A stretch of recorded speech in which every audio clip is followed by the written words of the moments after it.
Welcome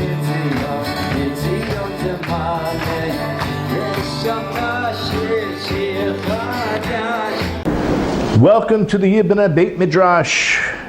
Welcome home to Torah. For those who don't know who I am, I'm Aaron Poston, Aaron Dovid Poston, just so you know. In case you've been watching and you have no clue who is moving his lips, now you know. The secret is out. Not that important. The important thing is that you're here, that you are here listening. Okay, so what we're going to do tonight is, it's a double Parsha, Mattos and Maseh. We're going to deal just with one part, one particular part of Mattos, that I'll tell you, when I read this the first time in the Kliya car, I said, wow, I never would have thought of that. And it's right there in front of me. And this is usually the case every time that we, by the way, for those who are not familiar, we use the Kliya car as the basis for this conversation, for this discussion, for this in-depth analysis, not only into the Parsha, but also to learn Hebrew. Right? So for those who are not aware, you could find the link to the source sheets in the bottom in the description box. And I encourage you to do so. Right? So you have to look for the Parsha. You have to know which book it's in. Go to either Genesis, Exodus, Leviticus, Numbers, or Deuteronomy. And then you find the Parsha and you find the right year. And then you can find, it's all very organized for you. Okay? So hopefully you'll follow along in the Hebrew. Those who join us live get an email from me with an English source sheet. So I'm sorry that you don't get the English source sheet, but it's okay because we're going to translate everything as we go along tonight. So you'll have a chance to hear it. Okay, we're in chapter 32 of Numbers, and if you're aware of the fact that 2.5 tribes desired to stay on the other side of the Jordan. Right? Who were they? Gad, Reuven, and Menashe, half of Menashe. They got it. They didn't ask for it. They got it. They didn't ask for it? Okay, well, we're going to find out if that's true or not. Okay? Okay, so verse 1 in chapter 32 begins by just describing that they have either a lot of livestock.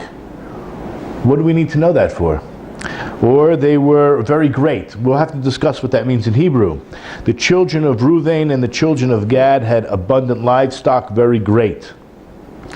It says in Hebrew, Umiknei Rav Haya, the amount of livestock that they had was tremendous. We're going to see the Kliya car is going to talk about a division in this verse, that this is a description and an adjective for the livestock that belonged to Reuven, that he had a high amount of quantity, a lot. Whereas Ulebnei Gad atzum ma'od. But Gad's livestock was not Rav Haya, was not necessarily Rav, was not necessarily abundant in number, but atzum ma'od. Okay, it depends how you want to translate that. Atzum means strong. Okay, perhaps courageous. We'll have to see what kind of description is that. And why does the Kliya car divide up these adjectives to describe, on one hand, Bnei Reuven's livestock, and on the other hand, the livestock of Gad. Another thing just to point out, because we will be discussing wealth, possessions, many words could be used for livestock. Okay, I'm not even going to go through them, but many words, like tzonechem is going to be used, but other words. And it says umiknei. Keep in mind what would be the root of this word for livestock? Acquisition, koneh. Okay, so keep that in mind. But in the meantime, livestock was very great in terms of numbers to Reuven, and to Bnei Gad they were atzum ma'od. It says that they saw the land. Okay, that's still the same verse. They saw the land of Jazer and the land of Gilad, and behold, I'm going to add these words against Yaakov Yisrael's idea, but it says they desired it. The place was the place for livestock. Why is that the place for livestock? We'll have to ask. We'll deal with that. So the Kliya car begins by expressing this idea, umidalo Arvinuhu Lomar. You know what? Those two adjectives were not placed together, as you and I would do when we construct a sentence. We would have said, I think, that they were very great and atzum, whatever atzum is, could be mighty, put those together. But it wasn't. Great, Rav was in the beginning of the verse, in reference to Bnei Gad's livestock, and atzum ma'od was in the latter part of the sentence, in reference to Gad's livestock.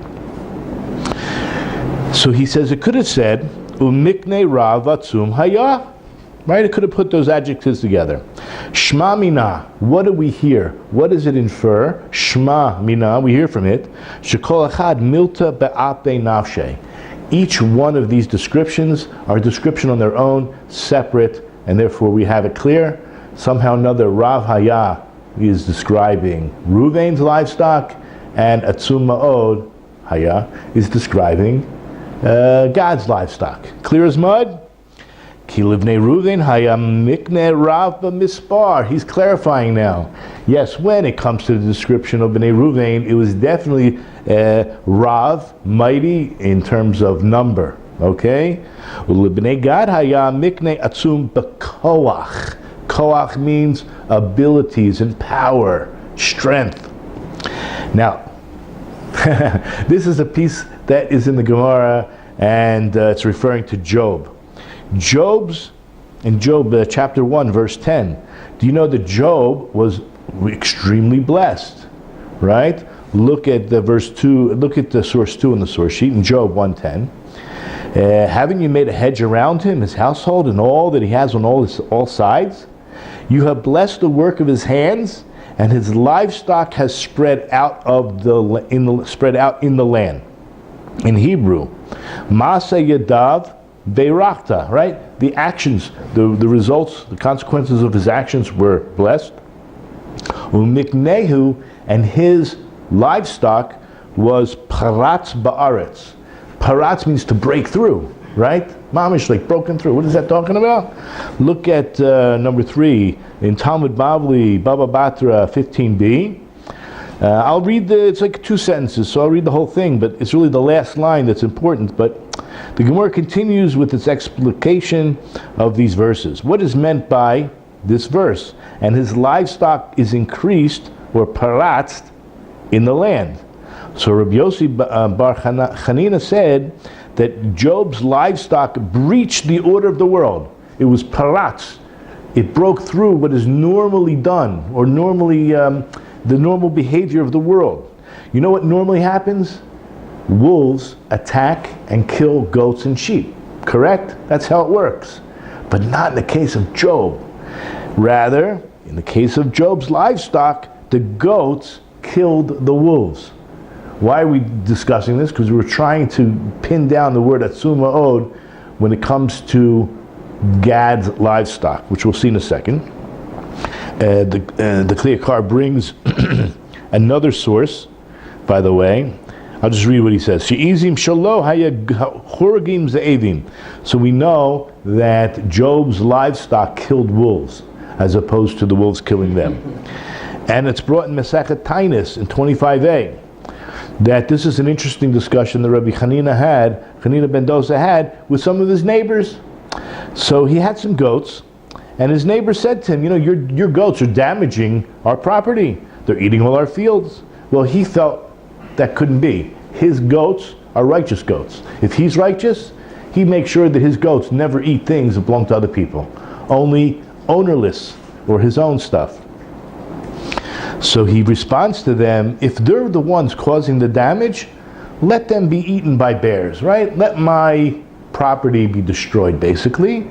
But if they're not eating your property, let a miracle happen, basically, or let's see what's really good. He says, let each of them this evening bring a bear impaled between its own horns. That evening, each one of his goats brought in a bear impaled between its horns. Okay, so we know that it's possible. Okay, so the Kleakar continues, and he quotes the Gemara Tainus, Leisi Ize Duba Bekarnahu, right? That each goat came with a bear in its horns. Kachaya, this is exactly what happened to Bnei Gad. this is what happened to Bnei Gad, that mikne atzum ma'od b'chayil u'b'koach, that his goats, his sheep, his livestock, was, we'll say, accomplished and powerful. They were extremely powerful. Al Kain, now we understand. Bachru liyeshev al hasvar. This is why, what's the word? Bacharu? They chose. They wanted that land. Now let me just give you some other ideas, because I want to talk about this tomorrow when I give a shir at Shir Chadash. We hear many things, right? Moses did give them rebuke. So there is a concept, a Torah principle. It's not listed in the 613 commandments, but one must be innocent and clean in the eyes of God and man. We shouldn't do things that give someone the wrong impression. What they did, Moses tells them, they gave the wrong impression, because if they were really, honest and about their real intentions, that's very nice, but it can lower the morale of the others. Okay, we're going to discuss that a little bit tonight, how it could damage the morale by not going in and fighting and wanting to stay behind, which was not their intention, but Moses thought it was. I mean, Moshe clearly gives them rebuke, we'll see, where they mention, we want to build these pens for our animals, and then, it sounds like then, only then, they will build cities or schools or some kind of universities or some kind of a shelter for their own children. It should have been the other way around, and Moses makes that very clear, that you have your priorities all wrong. Okay, so you do have enough commentators who are going to tell us that Moses' rebuke was correct.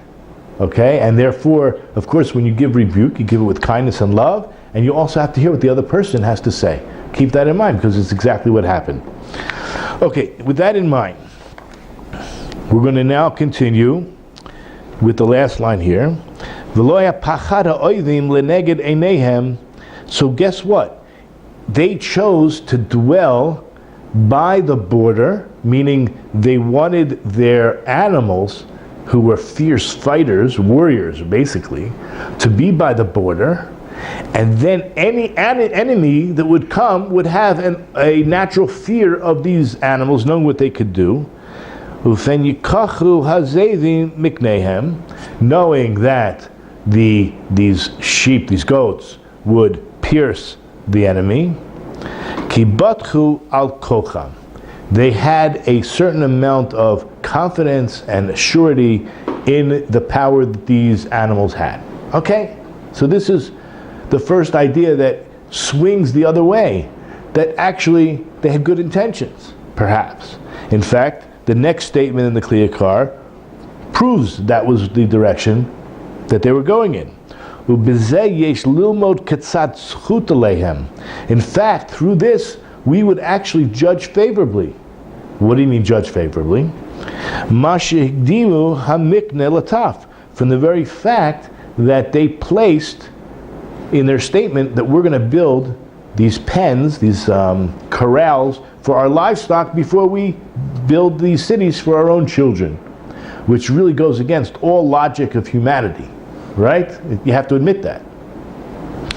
What did they say in verse 16? We're going to look at verse 16, and we're going to look at all the verses, but look at 16. Gidrot tson nivne liniknenu, v'arim l'tapenu. So the whole verse, says they approached him. See, Yaakov, Yisrael. They approached who? Moshe. And said, this is what we want. We want to build these sheep folds, I guess that's the corrals, the pens, for our livestock. Look at Rashi. This is Rashi, okay? They were more concerned about their possessions, the mikneh, the livestock, than about their own sons and daughters, since they mentioned the livestock first, before they mentioned their children. And Moses is saying to them, no. Listen to Rashi's words. Not the way to do it. What you're doing is, you're not treating, rather you should treat the ikar as the ikar. You should treat the most fundamental, essential things as essential things. And the matter of secondary importance, whatever's tafel, as secondary. Rather, what should you do, Moses is saying? First, build your cities. You can find this in verse 24. He actually says, build your cities. Right, which means, and afterwards enclose in the enclosures for your sheep. That's the order he gives them. We're going to deal with that when we get there. Back to the Kliyah cards, the second line from the bottom. Ki Amru. What were the Bnei Reuven and Bnei Gad saying? Shesamuch legvul hasfar nivna techila gedoros tzon limiknenu. Very close to the border. Right? You know, you have enemies around us, similar to like we have today. Next to the border, we will first build these pens for these animals, who are basically our, our first line of defense.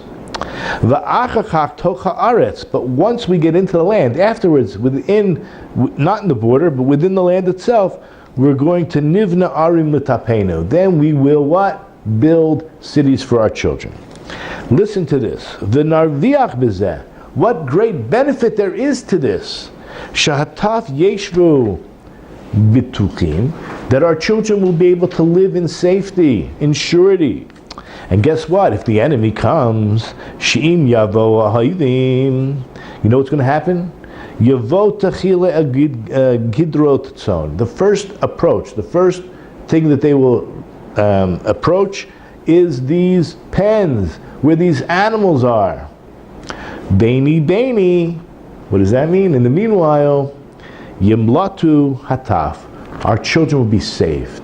Meaning the first line of defense will take care of any intrusion, and if not, so what? At least we have time and we'll be able to save our children. As opposed to if our children were on the front line, that could be a disaster. V'hamikna shal hasfar Einat mityarim min ha'ze'evim. And by placing the animals, these particular goats, by the livestock, by the border, then we would not have any fear from, and I'm going to use the word wolves, but he really means the enemy, right? Any intruder, okay? Now, guess what? Moses nevertheless rebukes them. Moses is not satisfied with their initial request, and he wants to rebuke them. He's not totally aware, which is proper. Rebuke is not, hey, you did something wrong. It's, I think you did something wrong. Be careful. If you rebuke somebody, it has to be out of love, and it's out of the sincere care that you want to help them be on the right path. In order to do that, you have to be effective. What's the most effective way? I'm on your side. I want to see you do the right thing. I'm telling you what it appears to be, and if you could tell me that it wasn't like that, I'll buy it. But if I'm telling you what I perceive, and you understand that what you're doing is wrong, then you should buy it for me, basically, and improve your ways, because we're buddies, we're pals, we're in the same boat, right? That's what rebuke is all about. Reproof, I think they use a better word, to prove, right? Reproof is to prove them, to prove the better way. Okay, so he says, like, well, if that's the case, im kain, einatam botchim b'teshuas Hashem. What you're doing is you're not relying on the salvation of God. You're relying on the salvation of these animals. Listen, we know there's hishtadlut. You're supposed to do hishtadlut. Hishtadlut means efforts, right? You can't rely on miracles. But guess what? I would have thought it's no problem. Put the animals by the edge and let the enemy be warned and succeed over them, right? Moses had a little bit of a problem with this. If you're telling me the truth and you're doing this for your animals, meaning for your children's sake, that the animals will protect them and maybe even all of Israel, there's a little bit of a problem. We're supposed to believe in the salvations of God. Ella kach ta'asu. Rather, this is what you should do. Now, what's the problem? Was Moses really rebuking them on everything I just said? No. You know what Moses is rebuking them? Wow, wait till you hear this. In verse 24, it says, Banu lechem arim letapchem. Moses agrees. First, when I say agrees, he's agreeing with their statement, because they said we're going to build cities for our children. Cities for our children does not mean fortified cities. Watch this. Look in verse 24.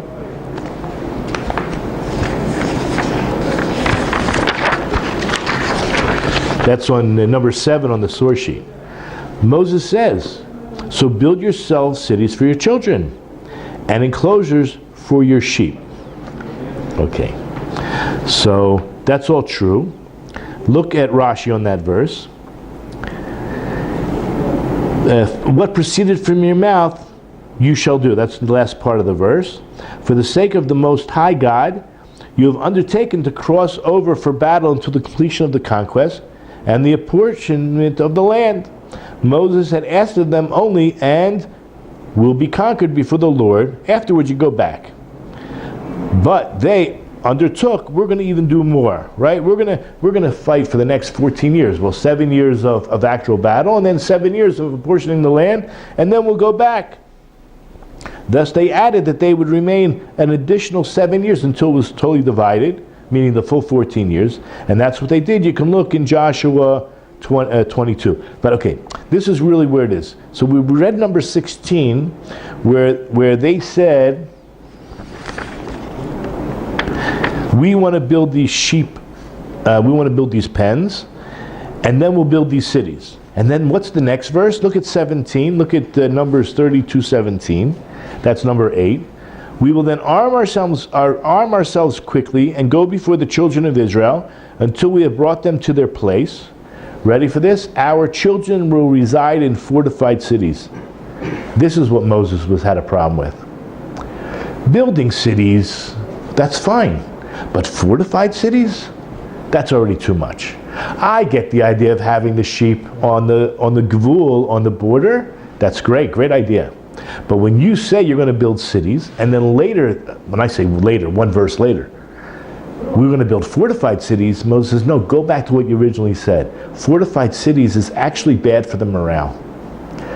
Putting your kids putting your livestock on the border is not so bad. I understand, Chuas Hashem, you really should believe in the salvations of God. But you make hishtadlut. But how much hishtadlut? How much effort to build remember when Moses sent the spies into the land? He asked them, are they fortified cities or not? Are the people strong or are they not? Guess what? If you came back and said they were fortified cities, these were great, mighty walls, does that mean the people are strong or weak? Right? At first glance, you would say, oh, it must mean they're very strong if they have these fortified cities. But no! It's the other way around. If they were really strong, they wouldn't be building these fortified cities. They would have wide open cities and be able to conquer anybody that came against them. I know a lot of things we talk about here are counterintuitive, but you have to think. Put on your thinking hat and make all the connections in your brain, okay? So it's obviously a message. Rather, this is what you should do. In verse 24, Banu lechem arim letapchem. Build cities for your children. Techila samuk l'svar. As Moses is saying, you know what? You have no problem if you put your children by the border.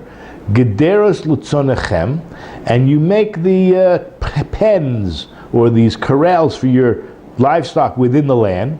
Va'achechem kol beis Yisrael, and you know what? The result would have been that the children of Israel, your brothers, Yiru, they will see ki atem botzchim b'teshuas Hashem. They will see that you are full of faith. It's infectious, it's contagious, and I'm talking about in a good way, right? That you have such amunah, such belief and faith in God, that the rest of the Jewish people would feel the same. And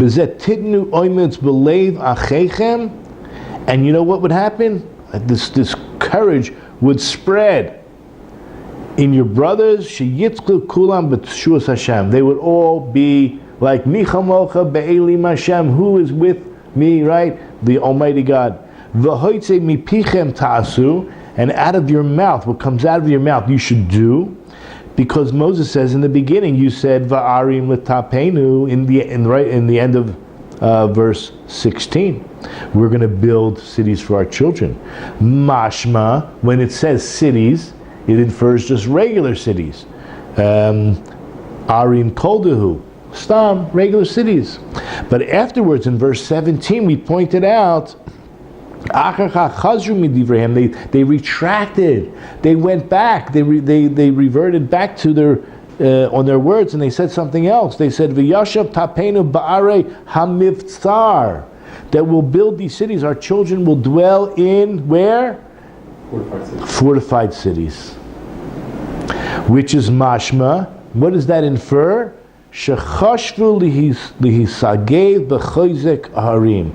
That we're going to have them living in very strong cities, meaning strongly defensible. V'yavau moirech b'leiv ha'anashim. This is, you hear what these words are? This is what puts in cowardliness and fear in people. So you may say, when you see a strong city, nobody's going to attack. They'll find a way, and they'll know that once they're in, they could take over. Because these people, as you said, are chilled out and relaxed because they have this wall. They're not on their defense, and they're not warriors. They're totally relying on the wall. Al Kain hochicha Moshe. This is why Moses gave them rebuke, and he said in verse 24, "Banu lechem arim letapachem." Build for yourselves these cities for your children. And whatever comes out of your mouth you should do. Because they already said in verse 16, we're going to build cities for our children, meaning regular cities, and not these fortified cities as they said in 17. Go back to what you originally said, and that's what it means. And by the way, just so you should know, this Parasha deals a tremendous amount with the power of speech. Okay? Just keep that in mind. Okay, now the next paragraph. Chazal tell us in Midrash Tanchuma 7, which we will refer to quite a bit. 9. Let's just read the verse that he's going to refer to, because I think that's quoted at the end. So it's in Proverbs chapter 20, verse 21. The pasuk is Nachalat movohelet b'rishona. An inheritance may be acquired hastily, meaning if an inheritance, or let's just say possessions, are acquired quickly, that's what it means in the beginning, but its end will not be blessed. The acharita lo tivorach. Guess what? This verse is referring to this acquisition, a hasty acquisition by these 2.5 tribes. They didn't even get into the land yet, and already they want to take possession. Now, I do want to make another statement about a positive aspect, not necessarily negative as we discussed before, but a positive aspect. You know that Moses was promised he would not enter the land. If they declared this to be Israel, that means Moses entered the land. And there's an opinion that they did this all for him. Okay? But we're not taking the positive side right now. Okay? We're going to look into this as a negative. That if Proverbs, we're talking about King Solomon, the wisest man, says, this is not a good thing. To acquire hastily in the beginning, its end will not end, it won't end well. We're going to discuss this. So let's look quickly at what I wrote down in number 9. It's Midrash Tanchuma number 7. As we said, Umikne Rav Haya, there was a lot of cattle. This is referring to a verse in Ecclesiastes chapter 10 verse 2. A wise man's heart is to his right. That's referring to Moshe. But a fool's heart is to his left. This is referring to whom? The children of Reuven and the children of Gad. Who made what? Who made what was Ikar Tafel, who took what was really essential and prime and made it secondary. And they took what was secondary and made it essential. Meaning, like they switched this idea of building the cities for their children first and the livestock second. Why? This is what it says. Because they love their possessions more than themselves. Because their children is basically themselves. As what did they say to Moses in 32:16? We will build here our pens for our flocks first, and afterwards the towns for our children. Moses telling them, do not do like this. Do what is essential first, which is build towns for your children, and only afterwards the pens for your flocks, which was in verse 24. Hence, going back to this idea in Ecclesiastes, again, King Solomon, a wise man's heart is to his right, this is referring to Moshe, but a fool's heart is to his left. That's referring to the children of Reuven and Gad. Now this is where it becomes very interesting. What was God saying to them? You loved your money more than yourselves, more than your own soul. By your lives, there will be no blessing in this. There won't be a blessing to Gad, Reuven, and half Manasseh. What was the non-blessing? What was the lack? I'd rather you hear it from the clear card, but I will give you this idea. They were the first of the 10 tribes that went into exile. Okay? Out of the 12 tribes, you're talking about, right, 9.5, they went much later. We had the other, we call Northern Israel, went years later. So I think it was 6 years. Anyway, we'll see it. We'll see it soon. You had these 2.5 tribes that went first into exile. So now we understand a little bit of what it means. An estate acquired in haste at its outset, meaning the beginning, will not be blessed in the end. Okay, I don't know if I read the rest. Okay, so now let's go back to the clear car. He says, because they took their inheritance first. They were quick, right, to acquire it. Therefore their end, whatever their end is at this moment, will not be blessed. They were the first to go in all of the exiles. And you can look in 1 Chronicles chapter 5 verse 26. I think I have it here. Where do I have it? 11. Number 11, thank you. Oh, let's just look at, we read the Rashi on Proverbs 20 verse 21. Let's do that first before we go to the Chronicles. So we said an inheritance may be acquired hastily in the beginning. This is number 10. But its end will not be blessed. Rashi says, an inheritance may be acquired hastily in the beginning. Which one hastened and took hurriedly? The sons of Gad and the sons of Reuven, who hastened to take their share on the other side of the Jordan, and they spoke hastily, as we see in verse 16. We want to build first the pens for the livestock, and then our cities for our children.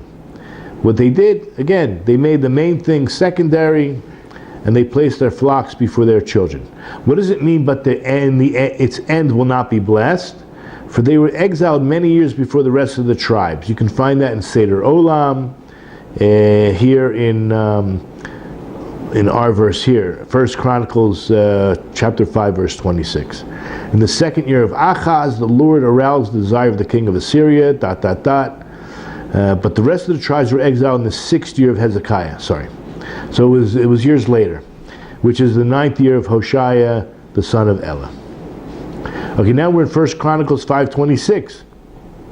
And it actually says they exiled the Reubenites and the Gadites and half the tribe of Manasseh. Okay, so we see that they went first. Okay, this is clear as mud, everyone?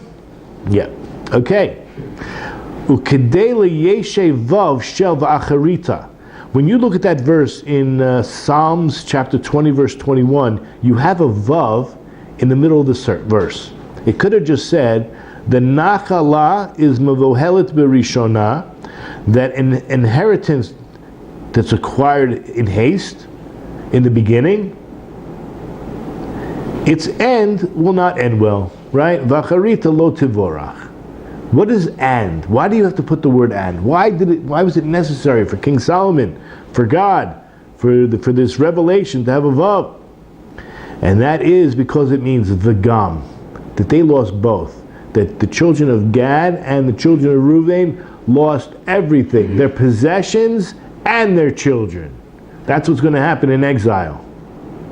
Listen to the words. This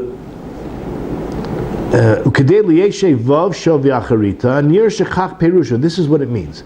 According to Chazal, that hikdimo hamikne lataf, the very fact that they went ahead and put their possessions, the livestock, before their own children, Al ze amar, that's what it means. Nachla mevoheles berishona, that they acquired hastily at first.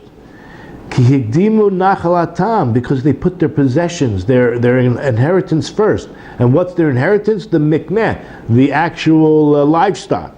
Lahaskiram rishona, that was mentioned first.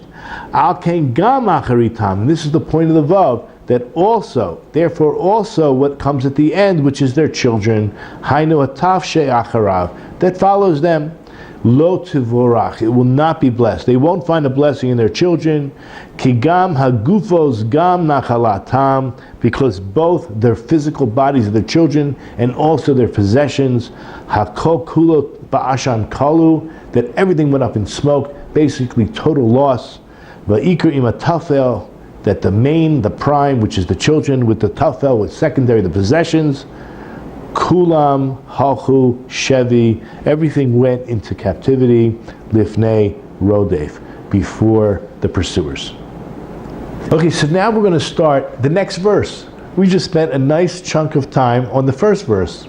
The second verse says, and verse 2, the children of Gad and the children of Reuven came and said to Moses, after we heard that they have a lot, now they came.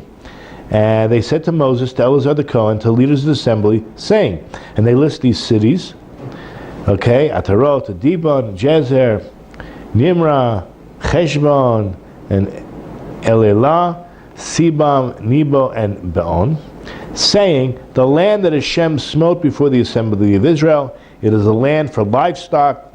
And okay, we're already past verse 2. Would I skip 2? Yeah. The very fact that they came, that's what we're going to focus on. They came. So who came? What's the order here? It says Bnei Gad, and then it says Bnei Reuven. That should be a problem for us. Why? First of all, in verse 1, it lists Reuven first. Reuven's always first. Reuven's the firstborn. So if you're going to approach Moshe and ask for, especially inheritance, wouldn't it be the firstborn that should come forward and ask for it? Maybe some special favors? But anyway, you give honor to you. This, by the way, a halacha. Just like you have a mitzvah to honor your parents, you have a mitzvah to honor your older brother, your oldest brother, your firstborn especially. Okay? You're twins. Which one came out first? You did. Okay, you could let your brother know. Okay, so what is our problem? He points it out. The verse should have said that who came? They came, the children of Reuven and the children of Gad. But it doesn't say that. It says Gad first. You're not bothered. You're not bothered. Not yet. V'teda, you should know. You know, many of the commentators say, Shamikne b'nei Gad haya meruba al shel Reuven, that in truth, the children of God had much more than Reuven. Remember, the Kli Yakar didn't like that, but we're going to go with it for now, because he's going to tear it apart. Okay? So he's going with it. Meaning, as it's written, B'nei Gad atzum ma'od. The interpretation of many of the Meforshim, when they translate this very greatly, right, that Gad had actually much more livestock in quantity than Reuven, meaning to say, Yoter Mishal Reuven, much more than Reuven. Therefore, it was Bnei Gad that came before Bnei Reuven. Okay, that's the simple explanation according to many commentators. Okay? And what's the real reason? Lefi shehayat saran gadol al shel Reuven. Because it was a greater pain. It was a greater effort. If you have a lot of livestock, imagine having to take them with you into the land of Israel for perhaps 14 years, at least 7 years of battle. You know, a cowboy already has a tough job, right? Keeping all the livestock together. Imagine going out to war simultaneously, right? You have enemies, you're running around, whatever. It's a big pain. So they had much more need or much more pain than the children of Reuven would. However, the Kliyakar says, Va'ani Omer, I'm going to tell you something completely different. So far, so good. The Kliyakar says, if that was the case, She'im Kenhu, Vaday lo mipnei tzara and katzurosh. It's not because of the great pain. He is going to attribute it to a totally different reason.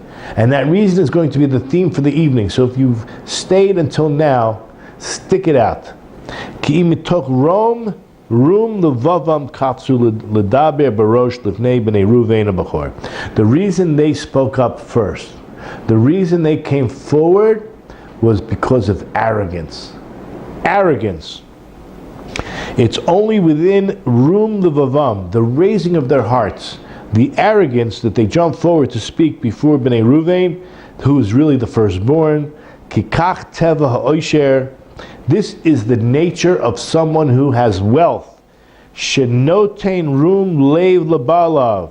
That there's an established arrogance in the heart of the one who has many possessions. And he says, va'osher hediot. Someone who's just rich, stam, someone who's wealthy, he's koifes barosh liyane azut. He jumps to the beginning, he jumps to the head, and he responds with brazenness, boldly, right? Everyone around him is lower than him, is beneath him. I mean, none of us can relate to this, right? Because none of us are that wealthy, right? But we have to use our imagination. We have run into people who are like this. And sometimes we act like this too, right? Lo yashub mipnei kol. They don't respond to everybody who speaks to them. Eino choyle kavod lidbachor. And they don't attribute honor to the firstborn. V'lo l'shum bale hamala amitit. And they don't give any credit to anybody that has virtues, right? They're not. Listen, we're talking in general here. We're talking about the test that a wealthy person has is a greater test than a poor person. Everyone has their own unique tests, but it's something unique about someone who has wealth. And this is what Bnei Gad had.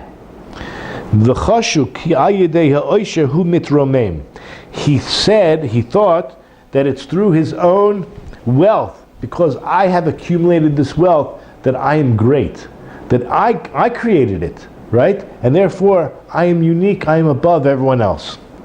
This is now going to be the theme for the rest of tonight's class. So if you are wealthy, and you know that you have this character trait, and you're not interested in listening to the rest, I get it, right? Maybe one day you'll pick it up and listen to this, mark it on look at where we are in the, on the scale, right? If we're 30 minutes in, mark it down, and then when you're ready to hear it, you'll go back and listen to part 2.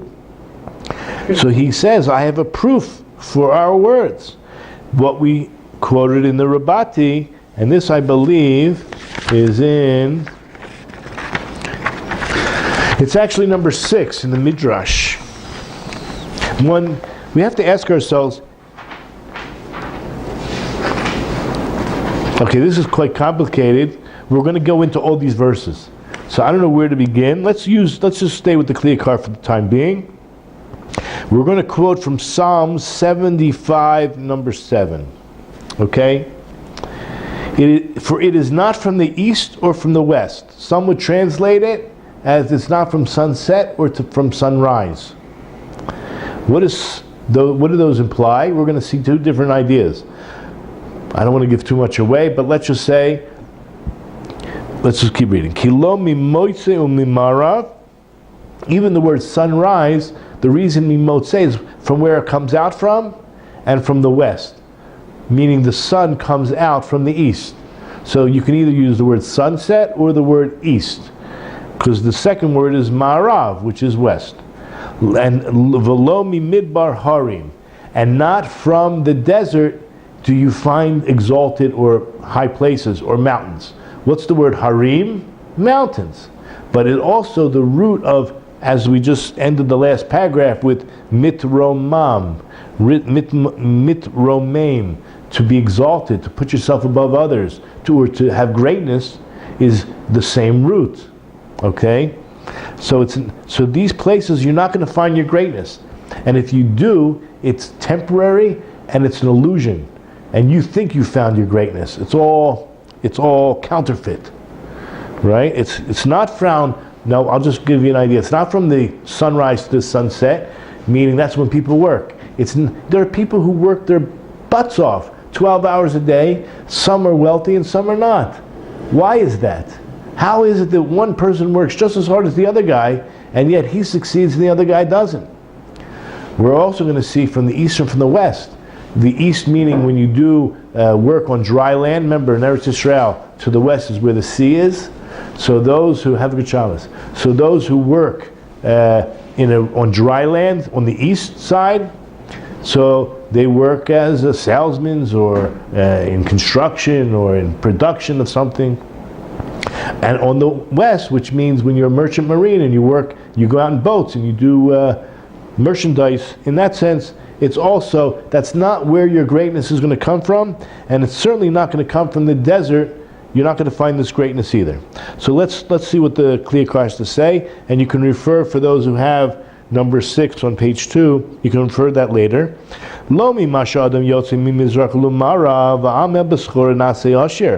It's not from what a man brings out from the east to the west. Again, I gave a little bit of an idea. And his efforts in business that makes him rich. That's not what makes someone rich. V'lo mimidbar harim, as it says, it's not from the wilderness that comes this exaltation, this greatness. Anytime the word harim, harim means the mountains, that's used throughout the Tanakh, it means harim mamish. It actually means mountains. That's what har means. But when you look at this Psalm 75, and we're going to examine verses 5 and 6, right now we're in verse 7, and we're going to examine verse 8, it's all talking about pride and prejudice? No. Pride and conceit. Okay? Self-exaltations. So he says, rather, like this, chutz mizeh shu lashon romamus, that every time you find in the Tanakh the word har, it always means really mountains, except for here. Here it's talking about romamus, which is this greatness or elevation. That this is what you need to know about this verse. She'ein ha'adam mitromei min ha'davarim elu, that a person does not really truly achieve greatness through these things. These are all illusions. These are all temporary. What does God do? This is going to be the lesson for tonight. What does God do? God removes, He takes away the wealth from one person and gives it to another. We're going to have a real philosophical problem with this, right? Why should that be? Why should God take the wealth from one and give it to another? But that's what He does. Look in verse 8. Ki Elokim shofet. Because God is the judge. Ze yashpil v'ze yarim. See, the word yarim means to lift up. This one He causes to go down, and this one He causes to go up. God takes the wealth of one and gives it to another.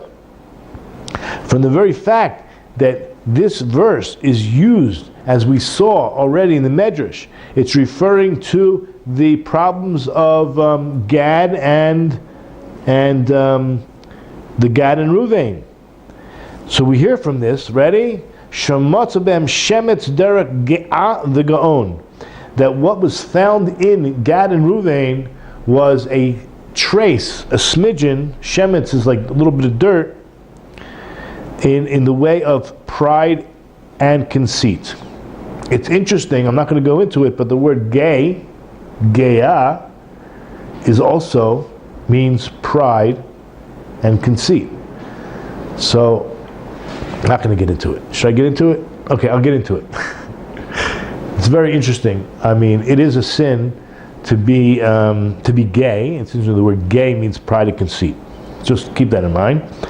The problem is when one goes and flaunts this in public. Okay, it's not okay to sin. It's really not. But what's worse, to sin in private or to flaunt as a conceit in public? Okay, I'm going to leave it at that. I think we'll leave it at that. But it's interesting that the word gay in Hebrew, ge'ah, the gaon, is pride and conceit. Okay, just a al kain dar shalem pasuk zeh. That's why this verse is referring to whom? To Gad and Reuven. Lomar shalo what? That was not be'elim mitromem. That they should not have chosen this path to exalt themselves. Vehechan ramuz b'pasuk. Where do we hint? Where is the hint in this verse that they took for themselves romamus, yoter minaroy? That they took greatness more than was coming to them. Rather, because of what's found in the verse, it's by Bnei Gad. After the fact, there was to them niknei atzumod. They had a lot, or in this case, as we explained, mighty livestock. Yoter mi bnei Reuven. They had more powerful livestock. Al ken gabo libam ad lahashchis. This is going to be the lesson. Therefore, they raised their hearts until total destruction. This is what destroyed them. Their gaba libam, the raising of their hearts. This is what brought them to a corrupt state, to a destructive state. The katsu ledaber b'nei Reuven habachor. They went forward. They stepped forward and spoke up before the children of Reuven. We saw it in the verse 2. Al kain amar pasuk shelo be'elu hu mitromem. That's why our verse in Psalm 75, verse 7, is explaining not through these things. This is not where you're going to find your true greatness. And so the Kli Yakar continues. V'hevi moifet alzeh. He's going to bring proof on this that God does not want. God does not want to have a person exalted and elevated on account of his money. As it says, Ki Elokim shofet, we saw this in verse 8. God is the one who judges. Ze yashpil v'ze yarim. God is right. This is the one he will bring down, and this is the one he will raise up. This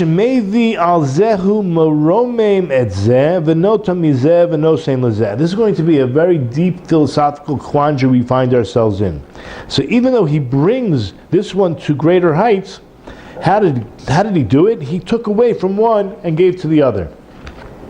Can we ask a simple question? Similar to the question we asked, why didn't Balak just hire Bilam to bless the Midianites and the Moabites? Why did he hire him to curse? Didn't it make more sense to hire somebody to bless? Here too, why doesn't God just bless somebody else with wealth? Why does he have to take away from one to give to another? Isn't he the Almighty? There's nothing within he's not limited, right? Why couldn't he just do what I suggest? Create wealth and give it away. Right? Create it, just, what do you call what's that word? A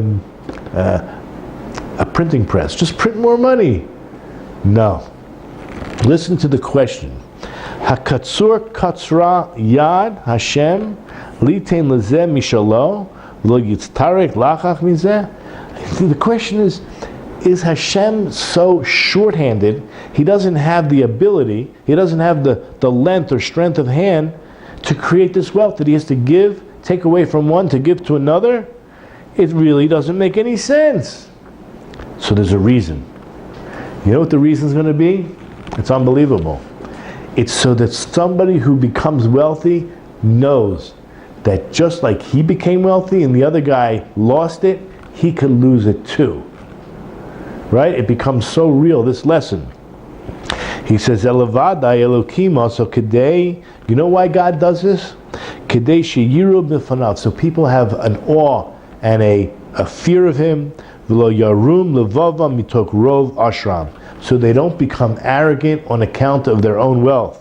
When they're able to see the place from where the wealth came from, meaning they're competitors or someone in town who went down. It came.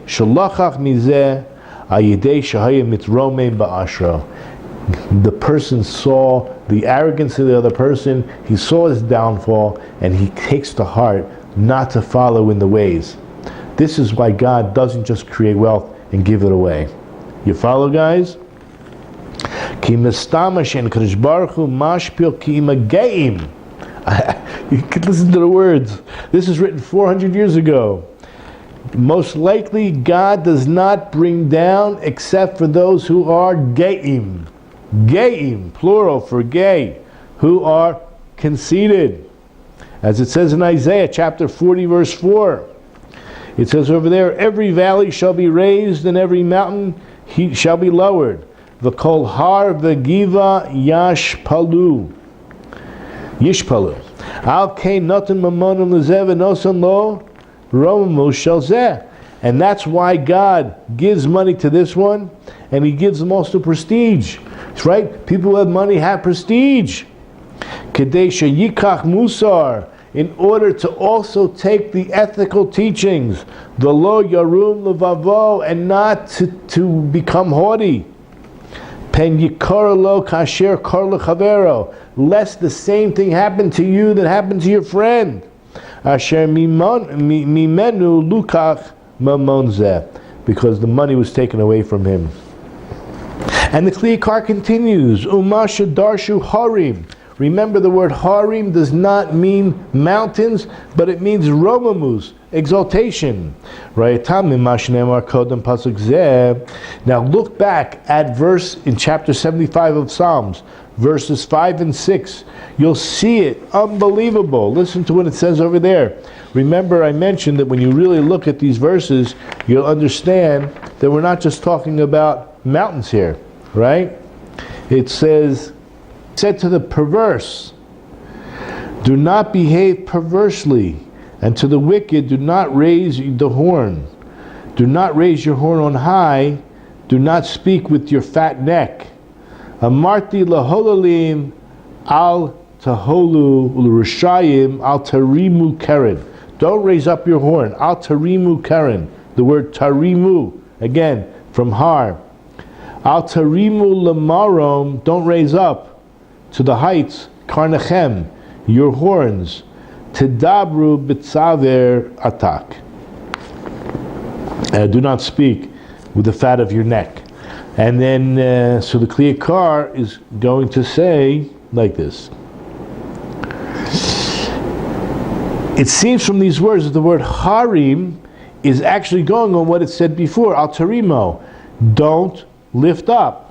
So too, he says this is a proof what it says afterwards in the next verse, which I think is verse 8, because it's God who is the judge.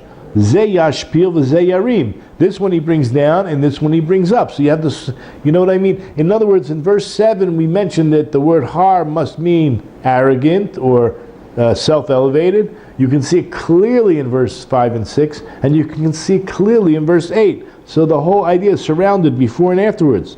Shma mina, what do we hear? She called ikar psukim lahazir bali oisher, that the whole prime lesson here for these verses is to warn anybody who is rich, who's a bali oisher, who owns a lot, lebilti rum levavam, not to become arrogant. There's nothing wrong with wealth, right? There's nothing wrong with wealth. It's what you do with your money and your attitudes. You know when you have to be extremely careful? When you have a full pocket of money, when your wallet is busting forth, when your bank account is busting forth. This is when you need to be careful, especially careful with your arrogance. I want to tell you, this can go on for another few pages, okay? He is really going to get into it, and we're going to end here. I'm going to end here and let you know this. We should take this to heart. This is not just, I think, about money. I think it's about anything, any gift that God gave us. If we have a special trait that our neighbors do not have, we should really thank Hashem for either its health, or it could be certain that we're always happy. Whatever things that you know that you have that your neighbors don't have, don't let it get to your head. This is a gift that God gave you, and He took it away from someone else, if it's right, a financial thing, and it could be a trade as well. This is something that God gave you, and you should appreciate and thank Him, and don't let it get to your head. This is all also a test, okay? So with that, I'm going to add to bless you all. You should have a pleasant week, the rest of the week, a great Shabbos, and a great life. And we welcome you to come back next Thursday night. Kol Tuv.